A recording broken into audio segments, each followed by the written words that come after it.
You have spawned as the avatar of some god. You have no idea what this god may want, or what he or she is the god of. But it doesn't matter right now. Right now, you get the sudden urge to loudly state what class you are, and you're not even sure what that means. What class are you?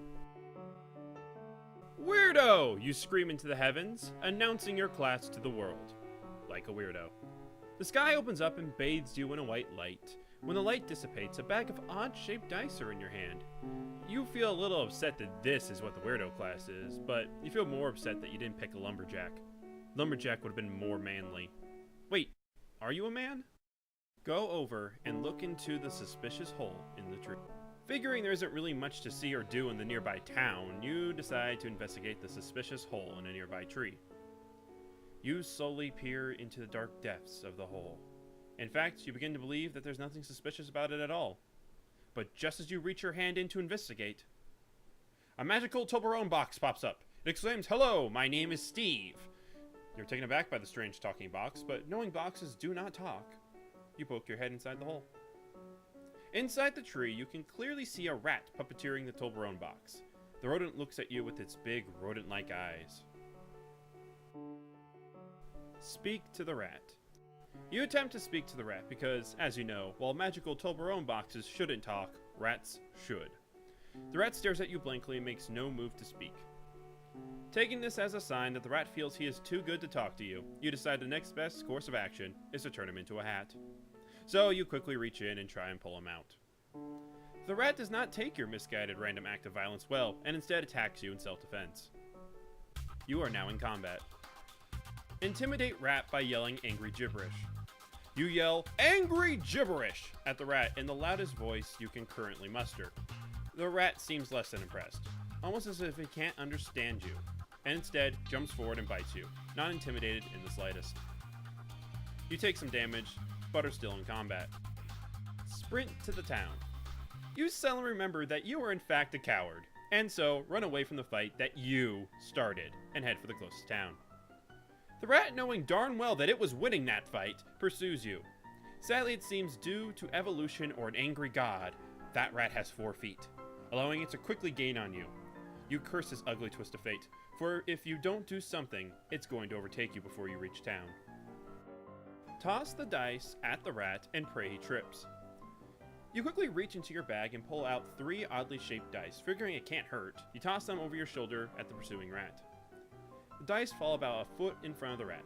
You roll a 4, 11, and a 1. The rat easily avoids the dice and somehow sprouts wings. The now flying rat continues to chase you. You realize that you were wrong. Tossing the dice did in fact hurt. Throw more dice. The rat catches up to you using its new wings and takes a big bite out of the side of your face. It then soars upwards to prepare for another attack. Seeing as it worked so well the last time, you reach into your bag of odd dice and toss them in front of you, hoping it will somehow help. The dice fall a few feet in front of you. Seems you have a weak arm. You roll an 18, 10, and a 9. Suddenly, a suspicious tree pops out of the ground. It appears so quickly that the flying rat can't stop itself and instead glides face first into the tree, giving you enough time to escape. You stumble battered, bruised, and bleeding into the town. You are out of combat. Go to the bar. You decide to best assert your independence by walking right past the obvious hospital and instead into the bar. Inside, you can see a pretty normal bar, a bit quiet, but it is the middle of the day. There are only 4 people inside, and one of them seems to have not gotten the memo about the sun still being up. Also, you're still bleeding, but that doesn't stop you from pulling out some cash to go buy a nice cold... You suddenly realize you have no money, only a bag of dice, and even it has only 9 dice in it. Pickpocket the sleeping gentleman. Continuing your trend of having questionable morals, you decide to try and pilfer the sleeping gentleman's money. You begin whistling nonchalantly as you trot over to the man, bleeding all the way. In one quick move, you snatch his coin purse, amazingly enough, without anyone seeing or the man noticing. Perhaps you should have chosen thief for your class. You decide to take a peek inside the bag. Within it are 3 crowns. You now have stolen money. Buy a beer and a room for the night. You take a seat at the bar and ask how much a simple glass of their finest beer is. The bartender states that it costs about 2 crowns.